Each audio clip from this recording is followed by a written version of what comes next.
د نن شپې په خبرونو کې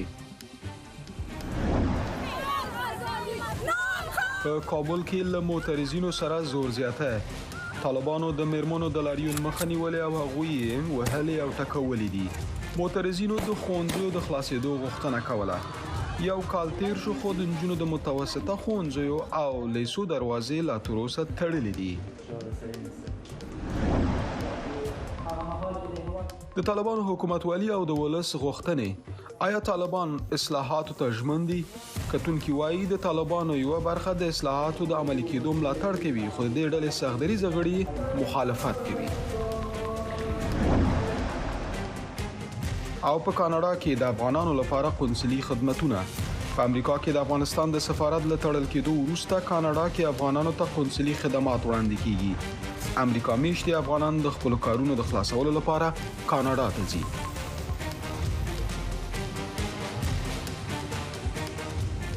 السلام علیکم، ماښام مو په خیر. نن شنبه ده د اگست د میاشتې 14 نیټه. موږ د همدې میاشتې تر 14 نیټې پورې پر افغانستان د طالبانو د واکمنۍ په اړه ځانګړې خبرونه لرو. د نن ورځې محوري موضوع مو حکومتوالي ده. ستاسو کوربه زه احمد شکیب یم. زه دې تشته نه یم.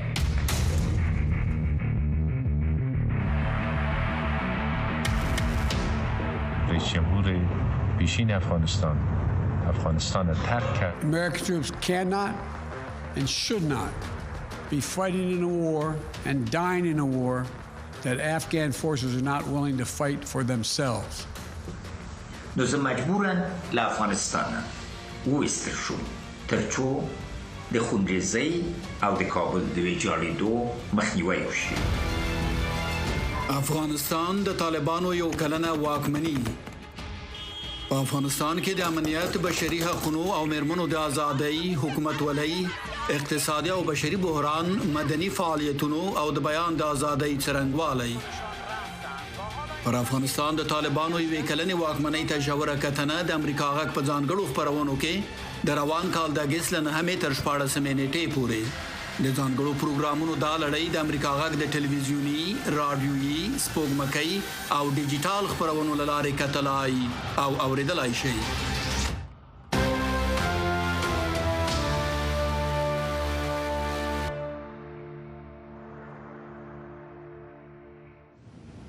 بیا هم ښه راغلاست. د طالبانو د واکمنۍ د کلیزې په درشل کې نن په کابل کې یو شمېر میرمنو د خپلو حقونو لپاره لاریون وکړ خو طالبانو یې مخه ونیوله. معترضین وایي چې طالبانو پرې ډزې کړې دي او یو شمېر کسان یې نیولي دي. دغو میرمنو د کار، ډوډۍ او ازادۍ شعار ورکاوه او پر میرمنو یې د محدودیتونو پر دوام سخته نیوکه کوله.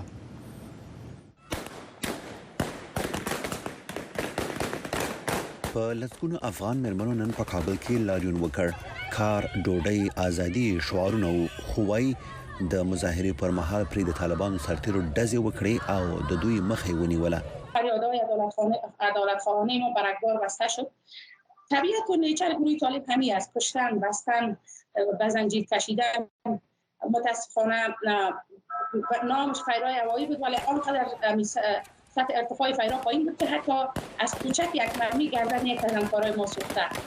واک ته د طالبانو د رسیدو یو کال پوره کېدونکی دی. دا میرمنې وایي د ټولنې په اقتصادي، سیاسي او ټولنیزو برخو کې د ښځو او نجونو د هر اړخیز ګډون غوښتونکي دي. خواست ما جامعه بین الملل ما بارها صدا بالا کردیم، بارها به جاده ها برآمدیم.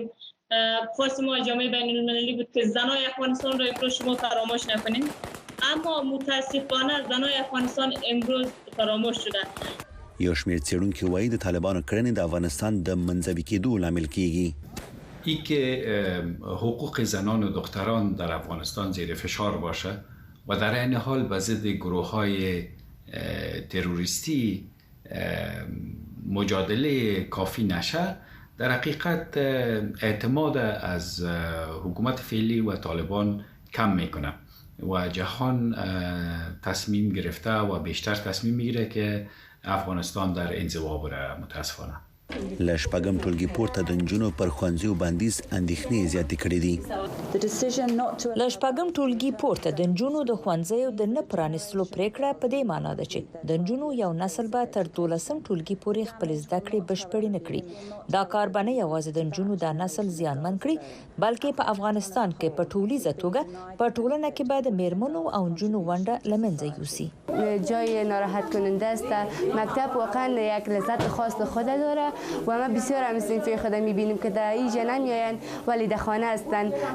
بسیار ناراحت کننده است که مکتب ها را برای دخترها بند ساختن. د نړیوال ټولنې د غوښتنو سره طالبان د ښوونځیو د پرانیستو په اړه روښانه څه نه وایي. وحید فیضي، امریکا غږ.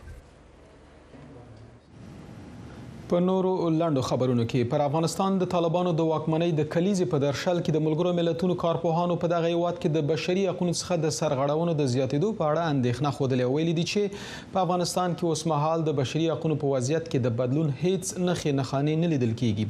کارپوهانو د جمعې په ورځ په یوې اعلامیه کې لیکلي چې طالبانو په تیر یو کال کې د بشري حقوقو د ملاتړ په برخه کې پر خپل ژمنو عمل نه دی کړی. دوی ویلي ډاډمن نه دي چې آیا طالبان به د بشري حقوقو خوندیتوب او درناوي په برخه کې خپل ژمنې پوره کړي یا نه. خو طالبانو ورته راپورونه مخکې رد کړي او ویلي دي چې دوی په ټول هیواد کې د بشري حقوقو خوندیتوب ته ژمن دي. د امریکا نړیوالې پراختیایي ادارې USAID له میرمنو څخه د ملاتړ د نجونو او هلکانو د زده کړو او د خوړو د خوندیتوب په برخه کې له افغانستان سره د 150 میلیون امریکایي ډالرو د مرستې اعلان کړی دی. دغه ادارې د جمعې په شپه په دریو بیلابیلو اعلامیو کې لیکلي چې له یادې مرستې څخه 10 میلیون ډالر په افغانستان کې د جنسیتي برابرۍ او ښځو د ځواکمنتیا لپاره ځانګړي شوي دي. د اعلامیې له مخې یاده بودیجه به د ښځو په چارو کې د ملګرو ملتونو د ادارې لخوا مصرف شي. په یوې بل اعلامیې کې راغلي چې د امریکا حکومت د نجونو او هلکانو د زده کړو په برخه کې د ملګرو ملتونو د ماشومانو د ملاتړ وجهي صندوق سره د 40 میلیون امریکایي ډالرو په ارزښت د مرستې تړون لاسلیک کړی دی. په درېیمې اعلامیې کې لیکل شوي چې د امریکا حکومت په افغانستان کې د خوړو د خوندیتوب او د کرنیز سکتور څخه د ملاتړ په هدف له دغه هیواد سره د 80 میلیون ډالرو نورې مرستې ژمنه کړې ده.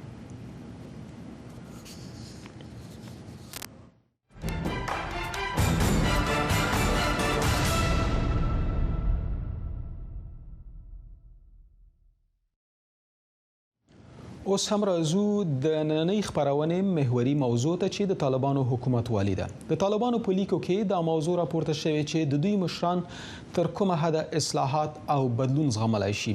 کتونکي وایي چې د طالبانو یو برخه د اصلاحاتو د عملي کېدو ملاتړ کوي خو د دې ډلې سختدریزه غړي مخالفت کوي. نور جزئیات په ریپورت کې. د طالبانو د قدرت اډانه په کندهار کې د چیرې چې د دغه ډلې مشر مولا هیبت الله اخوند په خپلې ځواکمنې داخلي کړۍ کې با تجربه جنګیالي او دینی عالمان راټول کړي دي چې د شریعت د عملي کولو سخت دریزه تګلاره وټاکي او د دغه کړۍ لپاره ایډیالوژیکي اندیشنې تر سیاسي او اقتصادي بدلونونو مهم دي. د دغه ډلې سختدریزه مشران او قومندانان هر هغه اساسي ایډیالوژیکي بدلون ته تیار نه دي چې له مخې یې وانګیرل سي چې دوی په لویدیځ کې خپلو مخالفینو ته سر ټیټوي.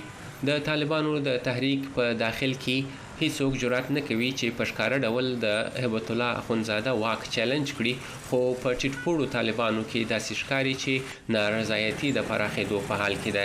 د طالبانو چارواکي وایي مشر یې له افغانانو سره د مشورو پر اساس پریکړې کوي. اولا دا خبره صحیح نه ده چې د طالبانو په منځ کې مختلف دریځونه دي. د اسلامي امارت دریځ ټول بالکل یو دی او بالکل واضح دی. نو دریځ دا دی چې موږ په نورو ملکونو کې د هغوی په شخصي امورو کې مداخله نه کوو. هر ملک ځان ته خپل نظام لري، په خپل خوښه نظام هلته قایم کړی دی. د نړیوال بحران ګروپ د افغانستان څېړونکی محمد ابراهیم باحث وایي د طالبانو یو برخه د هغه څه پلوي کوي چې دوی یې اصلاحات بولي او بل برخه یې بیا حتی دغه ناڅیز اصلاحات زیاتې بولي. متحده ایالاتونو او متحدینو یې په تیرو 20 کلونو کې د افغانستان ملاتړ کړی دی. د طالبانو پر حکومت او بانکي سیستم اوس بندیزونه لګولي دي او له دغه ډلې څخه د اصلاحاتو غوښتنه کوي. په دې برخه کې د پرمختګ نه کېدو په صورت کې په دغه هیواد کې روان اقتصادي بحران عام افغانان له کړاو سره مخامخ کړي دي او ځینې کورنۍ د ژوند چلولو لپاره د خپل اولادونو او د بدن د غړو خرڅولو ته حاضر شوي دي. ډېر عمیقه خبره اوري، هر څومره خبره چې د مزاج مخالفي، هر څومره اوږده وي، قطعا چاته نه وایي چې بس زه پوه شوم، تر هغه وخته چې هغه ویونکی خبره ټوله ورته خلاصه نه کړي، خبره ډېره دقیقه اوري. نو تر هغه ځایه چې زه پوهېږم د که څه فیصلې کړي هغه به د ده رایې نه وي، هغه به د دې علماو رایې وي. د نجونو پر مخ لا تر اوسه له شپږم ټولګي پورته ښوونځي تړلي دي. ډېری ښځینه کارکوونکي له دولتي دندو څخه ایستل سوي دي او یا له خپلو دندو څخه د لرې کېدو ویره ورسره ده. په ځینو سیمو کې عادي تفریحي چارې لکه موسیقي اورېدل، د چلمز کول او قطبازي په جدي ډول څارل کیږي. لاریونونه ځپل سوي دي او خبریالان په مسلسل ډول ګواښل سوي او یا بندیان سوي دي. د لویدیځ له لورې د ټول شموله حکومت جوړولو غوښتنه له پامه غورځول سوې ده او په کابل کې څو ورځې وړاندې د القاعده رهبر د وژل کېدو وښودله چې طالبان لا تر اوسه له جهادي ډلو سره اړیکې لري. څېړونکي د طالبانو په تګلارو کې د بدلون راتلو په اړه شک ښیي او وایي چې اکثره دغه بدلونونه ظاهري دي. داسې ښکاري چې په خپلو ظاهري بدلونونو سره طالبان ښایي هڅه کوي تر یوې اندازې نړیوال ته وښایي چې دوی منځلاري دي، خو معلومیږي چې دا یوه پیچلې مسله ده. دا چې په یوه ځای کې موږ د ځینو کارونو بیلګې وینو په دې معنی نه ده چې په نورو برخو کې له هغه څه مختلف کارونه روان دي. د مارچ په میاشت کې افغانان له دې عمله هیڅ سول چې مولا هیبت الله اخوند معارف وزارت د تصمیم برعکس د نجونو د متوسطه ښوونځیو او لیسو د نه پرانیستو امر وکړ. ځینې کتونکي وایي هغه اندېښنه لرله چې د نجونو د ښوونځیو پرانیستل به هغه سخت دریځو طالبانو ته داسې وښیي چې په دې اړه د لویدیځ غوښتنو ته تسلیم شوی دی. د همدې خبر په دوام د طالبانو د حکومتولۍ بڼه په څه ډول ده؟ آیا دوی د اصلاحاتو د راوستو لپاره هڅې کړې دي او آیا ځوان نسل د طالبانو په حکومت کې ونډه لري؟ د دې او نورو موضوعاتو په اړه د خبرونې له میلمه د سیاسي چارو له کارپوه سید خالد سادات سره خبرې کوم چې د امریکا د ټکساس ایالت نه خبرونې سره ملګری شوی دی. سادات صاحب سلامونه او نیکې هیلې. یو شمېر منتقدین وایي چې طالبان د حکومتولۍ په طرز نه پوهیږي. آیا د دوی کسان د یو عصري حکومت د چلولو جوګه دي؟ ډېر مننه، تشکر. زه فکر کوم طالبان له څو چیلنجونو سره مخامخ دي. اول چیلنج دا د طالبان ذهنیت تر اوسه پورې په دې باندې ولاړ دی طالبانو چې موډرنیزم یا د حکومت چلول او په هغه شکل چې د نړۍ سره د اړیکو مسله ده، د سیمې هیوادونو سره د اړیکو مسله ده او په ټوله کې د یوې غښتلې حکومتولۍ ارادي دا د طالبانو په ذهنیت کې مردوده ده. یعنی طالبانو ذهنیت بدل نشي. زه فکر کوم وضعیت نه بدلیږي، وضعیت د ذهنیت پورې تړلی دی. طالبان تر اوسه پورې فقط او فقط یو جنگي ډلې په توګه د افغانستان د خلکو سره تعامل کوي. د طالبانو تعاملات د طالبانو اوسنی کردار د افغانستان د خلکو پر وړاندې تاسو وګورئ په مظاهرو باندې د ژورنالیستانو د سیاسي حقوقو فعالینو بندیانول، همدارنګه د قومي مشرانو ځپل او د پخواني جمهوریت د کارمندانو او د ملي اردو نور منسوبینو وژل او ترور. دا هغه څه دي چې طالبان تر اوسه پورې په دې عقیده نه دي چې اداره حکومتولي او یو څه چې حد اقل د حکومتولي په نوم باندې د حکومتولي په نوم باندې رامنځته کیږي. زه فکر کوم طالبان د تمادګي نه لري، دوی فقط هغه د جنگ د زاویې څخه افغانستان ته ګوري. طالبانو په وزارتونو او نورو ادارو کې په مهمو څوکیو کې یوازې خپل کسان ګمارل دي. په دغه یو حالت کې څومره امکان لري چې نویو استعدادونو ته د کار زمينه برابر شي؟ یا په بل عبارت آیا د طالبانو په حکومت کې ځوانان ونډه لري؟ زه فکر کوم چې کومه عمیق فکر کو ژور فکر کو طالبانو یوازې سیاسي رهبري کې یا د کابینې په اډانه کې یوازې تغیر نه راوسته، بلکې طالبانو حتی تر دریم بستونو پورې یا دویم اداري بستونو پورې کارمندانو یا شړلي اکثر وزارتونو څخه او یا دومره تحقیر کړي او دومره توهین کړي چې خپل دندې پرېږدي. د زابل والی دغه وینا تاسو وګورئ، د زابل د والی خبر تاسو وګورئ چې هغه د خپل په صریح الفاظو کې د خپل اداري کارمندانو د خپل اداري منسوبین ته وایي چې د بخاري حکومت ټول کارمندان وباسي او لدې څخه وشړي، حتی په مکتوب ډول باندې دغه څه مکتوب ورکول شوی. دا د دې ښکارندوی ده چې طالبان په هیڅ صورت ته مادن دي چې ځوانانو خصوصا ځوان نسل چې هغه په تعلیم باندې او په ماډرن ساينس باندې هغه سمبال دغه ته ځای ورکړي. طالبان د امارت دغه فکر په دې باندې چې دوی هماغه جنگیالي چې دوی سره جنگیدل دي، دوی لپاره او د دوی کورنیو لپاره هم چوکۍ شته، هم امکانات شته، هم موټر شته، هم هر څه امکانات چول شوی دي.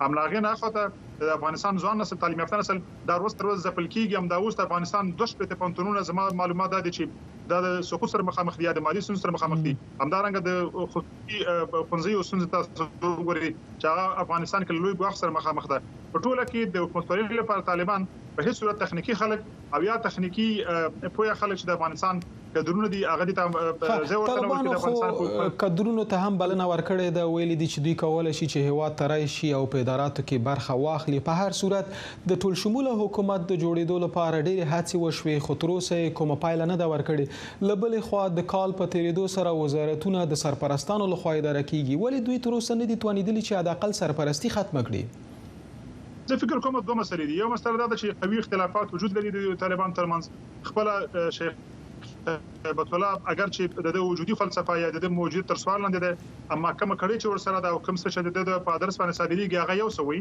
اما په عین زمان کې بیا اختلافات چې تاسو په خپل راپور کې اشاره وکړه په کابل کې دی او هغه طالبان چې هغه د سیاسي مذاکرات او د سیاسي لیدلوري پر اساس د نړۍ سره په خاطر اړیکې کول دوی د دې ترمنځ قوي اختلاف موجود دی همدا اوس تاسو وګورئ د قطر دفتر هغه کړنې هغه ژمنې او هغه څه چې د نړۍ سره کړي طالبانو کې پاتې راغلي د ټول شمول حکومت جوړول د خزو د حقوقو تامینېدل د سیاسي حقوقو د فعالانو تامینېدل په عین زمان کې د افغانستان د خلکو پر وړاندې د افغانستان د خلکو سره د یو ګډ حکومت جوړول دا هغه څه چې د طالبانو په قراراتو مخکې غنه چې وخت ترلاسه کې مخکې غنه چې کابل ونیسي دوی د نړیوالو سره دغه سوادي کړی وي د مسکو په کنفرانس کې ازبکستان کې ماليزیا کې نورو مختلفو فورمونو کې د نړیوالو سره دغه ژمنې کړې او طالبان اوس د پدې فکر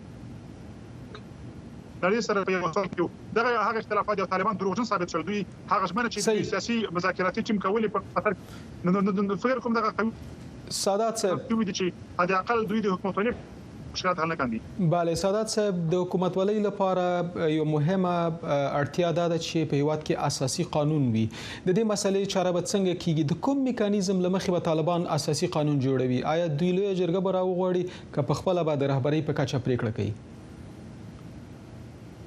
زه فکر کوم چې طالبان د اساسي قانون په منځ کې پیژني دوی هغه اساسي قانون چې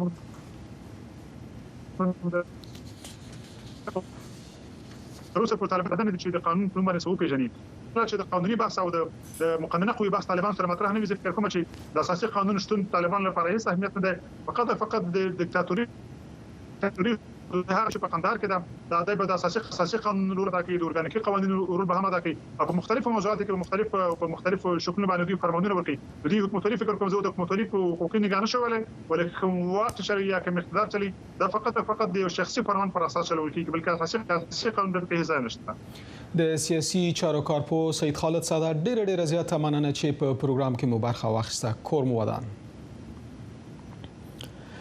د طالبانو یو شمېر جنگیالیو چې کلونه د جمهوریت نظام او بهرنیو پوځیانو پر وړاندې جګړه کوله اوس یې تعلیم ته مخه کړې ده د فرانسې خبري اژانس له درو پخوانیو طالب جنگیالیو سره چې اوس د انګریزي ژبې او کمپیوټر په زده کړو بوخت دي خبرې کړې دي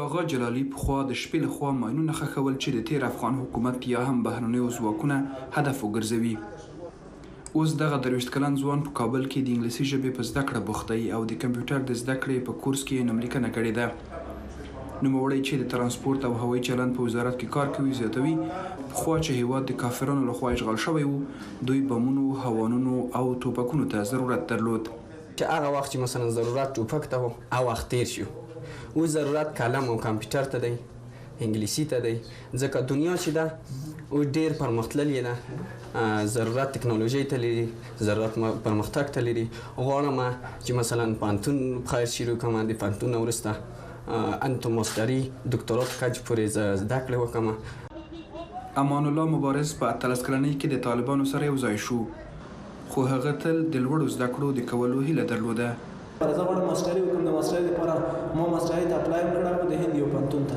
هغه چې ما د انګلیسي اسناد نه لرم نو هغه اپلای مې بیرته رد شو نو مې نشو کولای چې زه ثبت نام ورته کوم ځکه ما انګلیسي نه ولوستې اوس بیرته همدغه انګیزه ده چې زه غواړم نور زده کړې وکړم ماستری او دکتورا وکړم د دې لپاره ماته ضروري ده چې باید انګلیسي ووایم محمد صابر د طالبانو د استخباراتو په ریاست کې د کار کولو ترڅنګ د دعوت په نامه خصوصي پوهنتون کې په زده کړو هم بوخت دی نوی د کار کې موږ د 12 لپاره شناختیم دا نه لرله چې د کنکور امتحان ته ورکړو دا ځکه دلته مشکلات و موږ دلته نشوای تللی زده کړې ودرول بیا هم سخت کار شروع کړی چې امارت کامیاب شو صابر چې د وردګو په ولایت کې له خپل ورور سره یو ځای له طالبانو سره یو ځای شوی وو خپل زده کړې درولې وې او د جلالي په څیر د بمونو په خښولو او د کمینونو په نیولو بوخت وو. ډېر شمېر ځوان طالبان د نجونو د زده کړو پلوي کوي. امان الله مبارز وایي پکار ده چې نجونو ته هم د هلکانو په څیر د زده کړو اجازه ورکړل شي چې خپل هیواد ته خدمت وکړي. زه د خپل د ځوان په صفت یو محصل په صفت اوس خیر د محصل په او د امارات د صفت باندې زه خپل دا وایم ما شخصي نظر دی چې دوی د زده کړو حق لري چې زده کړو وکړي لکه موږ چې څنګه خدمت کوو بس خدمت. د طالبانو د رهبرۍ ډیر شمېر غړي له مدرسو فارغ شوي مولویان دي، خو په تیرو 20 کلونو کې د تیر افغان حکومت او بهرنیو ځواکونو پر ضد جګړه کې ورسره د عصري ښوونځیو زده کوونکي او د پوهنتونونو محصلین هم یو ځای شوي وو. مومن خان واحدي، د امریکا غږ، واشنگټن.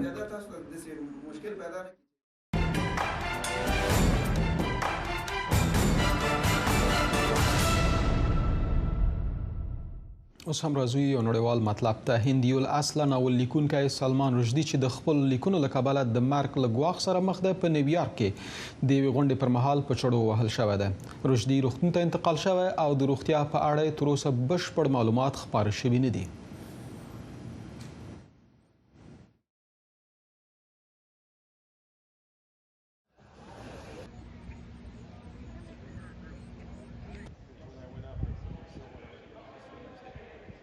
There were about 2,500 people waiting to hear Salman Rushdie speak. He had just walked onto the stage, was still being introduced less than a minute before the event began, after the event began, and a man rushed from this audience up onto the stage and started punching or stabbing. It wasn't quite clear, but there was clearly some sort of blood or red liquid going in many directions.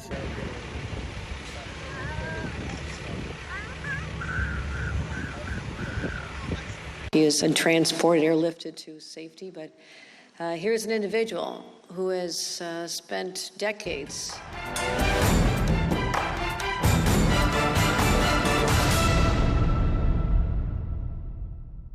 د سلمان رشدي په اړه په ریپورت کې څه تخنیکی ستونزه پیښه شوې ده. همکاران کوښښ کوي چې ستونزه حل کړي او بیرته ریپورت تاسو ته نشر کړو. راځو بل مطلب ته. په امریکا کې د افغانستان د سفارت له تړل کېدو وروسته په کاناډا کې د افغانستان سفارت امریکا میشتو افغانانو ته قنصلي خدمتونه وړاندې کوي. سره له دې چې د خدمتونه په آنلاین ډول وړاندې کیږي، خو بیا هم یو شمېر کسان د اړتیا له مخې باید د خپل کارونو د خلاصولو لپاره له امریکا نه کاناډا ته سفر وکړي. نورحال د مطیع الله عابد په ریپورت کې. د امریکا له پایتخت واشنگټن ډي سي نه د کاناډا تر ټورنټو ښار پورې شاوخوا 10 ساعته د سړک مزل دی. یو شمېر افغانان دغه مزل وهي او په ټورنټو کې د افغانستان قونسلګرۍ ته خپل اسناد رسوي. دغه کورنۍ د ورجینیا ایالت نه راغلې ده. چون در امریکا افغان‌ها زیاد هستند و این مشکل تنها من نیست، مشکل صدها هزارها افغان است که در اونجا هست. اگر ما همچین یک فسیلیتی، همچین یک سهولت در خود امریکا داشته باشیم در یک نقطه‌شی، به نظر ما یک کار خوب است.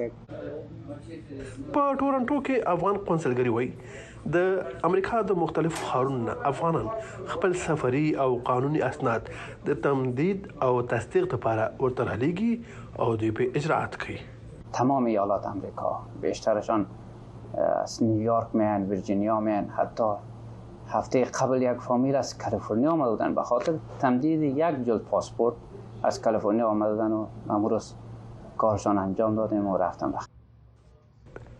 احمد رشاد زلمه د پاسپورتونو په څنګه کې کار کوي او وايي په امریکا کې د افغانستان د استازوالیو په تړل کېدو سره د دوی کار څو چنده زیات شوی دی. دلته مونږ ته اکثر د خپل د کاناډا نه راځي، دغه شاوخوا ته چې مونږ د خپل افغانان ډېری اوسېږي لکه سکاربرو، نارت یارک، همدغه جی ټي اي اکثر مونږ ته افغانان راځي او د امریکا نه هم راځي. د امریکا نه په د پوسټ کوي خلک او مونږ دلته بیرته ورته چې تمدید کو بیرته دغه ادرس کې واستو. خلیل الله نوري په ټورنټو کې میش افغان دی او په امریکا کې میشت خپلوان ورته خپل پاسپورتونه را لېږلي دي چې په ټورنټو کې تمدید کړي. او د افغانان چې کوم راغلي دي نوي هغه خپل نصاب سره نه دي راغلي نو دلته چې کوم د دولت کوم ضرورت دی هغه نکاحتونه دي او بل د ډرایور لایسنس دي چې ایکسپایر شوی دي یا دلته ژباړه کیږي دلته د دولت کاناډا دولت هم دا ریکوایرمنت هم دا چې باید د اسنادونه چې خارجه وزارت سره چې ثبت شي.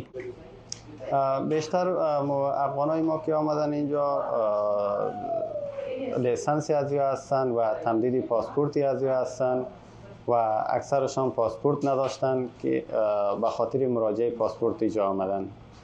با وجود که دو کشور این کنسولگری کاراشون پیش میبره خوشبختانه هیچ شکایت هیچ تأخیر در کار طالب ما شاید نبودیم و تشکر میکنم از تمام مسئولین کنسولگری که اینجا همیشه در خدمت افغانای ما قرار کله یوې خوا په ټورنټو کې د افغان قونسلګرۍ کارونه زیات شوي خو له بلې خوا د مالي ستونزو له امله د خپلو کارکوونکو شمېر هم کم کړی دی.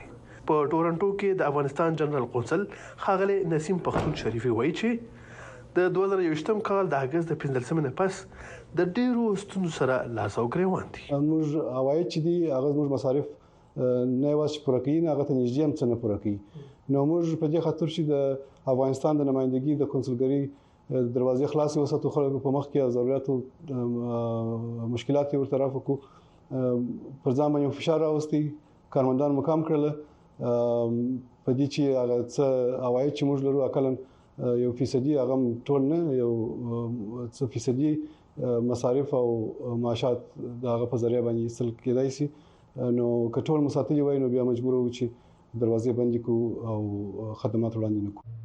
نن هم لږونه پاسپورتونه او نور سندونه د ټورنټو د قونسلګرۍ په میزونو د اجراءاتو په انتظار پراته دي چې د جنرال قونسل ښاغلي شریفي په خبره د مراجعینو د ډیرښت او د قونسلګرۍ د کارکونکو کمښت بهیر ورو کړی دی. متي الله عابد امریکا غک. متضاد اړخونه بیلابیل دریزونه د سپیناوي تود مخامخ بحث او په آخر کې قضاوت ستاسو پر مهمو سیاسي، امنیتي، اقتصادي او ټولنیزو مسایلو د افغانستان سیمه او نړۍ باندې د ژور څېړنیز بحث مهمه اونیزه خپرونه. حایل د هرې جمعې په ورځ د افغانستان په وخت د ماښام 9:30 تر 8 بجو پورې د امریکا غږ د سټلایټ لارې په ژوندۍ بڼه. حایل د امریکا غږ د روانو چارو نوي ټلویزیونی خپرونه.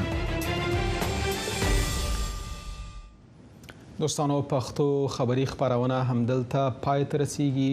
څو شېبې وروسته دري خبری خبرونه پیلېږي چې کوربه محمد احمدی د احمدی صاحب سلامونه او نیکی هیله. تاسو په نننی پروګرام کې څه مطالب لرئ؟ سلام آقای دوست به شما و بیننده های گرامی. خب موضوعات مختلفی را اختصاص یافتیم. قسمی که اطلاع دارین این هفته و هفته آینده ویژه برنامه نشرات صدای آمریکا بخش افغانستان هست به مناسبت 100مین سالگرد حاکمیت طالبان در افغانستان هست. ویژه برنامه‌هایی هست. موضوع بحث امروز در نشرات شامل گزارش و مصاحبه هست راجع به حکومتداری در افغانستان هست که ما مطالب مختلف را به شمول حکومت همه شمول در افغانستان بحث می‌کنیم آقای دوست. معمولا تاسو په خپل پروګرامونو کې یو یا دوه ملمه هم لري. د نن ورځې له ملمه سره په کومه موضوع باندې مرکه لري او خبرې کوي؟ موضوع حکومتداری طالبان در 1 سال گذشته با مهمان ماست که تحلیلگر مسائل سیاسی از ترکیه است آقای آصف مبلغ هست بحث میکنیم. پرسش‌های اساسی راجع به این است که واقعا طالبان چرا نتونستن هنوز مشروعیت جامعه جهانی را کسب بکنن و نقش جامعه جهانی در اعمال نفوذ یا ابزارهایی که میتونه استفاده بکنه تا طالبان را بقبولانه که حکومت همه شمول در افغانستان تشکیل بده. این موضوعاتی است که در برنامه صحبت میکنیم. لطفاً تا پایان برنامه بخش دری با ما همراه باشیم با این گزارش ها و بحث که با مهمان داریم. ډیره زیاته مننه کوم. یو یادونه هم کوم که دوستان غواړي چې د پښتو خبرونې مطالب بیا وګوري د امریکا غږ ټولنیزو رسنیو ته مراجعه کولی شي او که غواړي چې د خبرونو متن ولولئ د امریکا غږ پښتو ویبپاڼې ته ورتلی شئ. پته ده voapashto.com. تر بلې خبرونې د خدای په امان د دري خبرونې ملتیا وکړئ.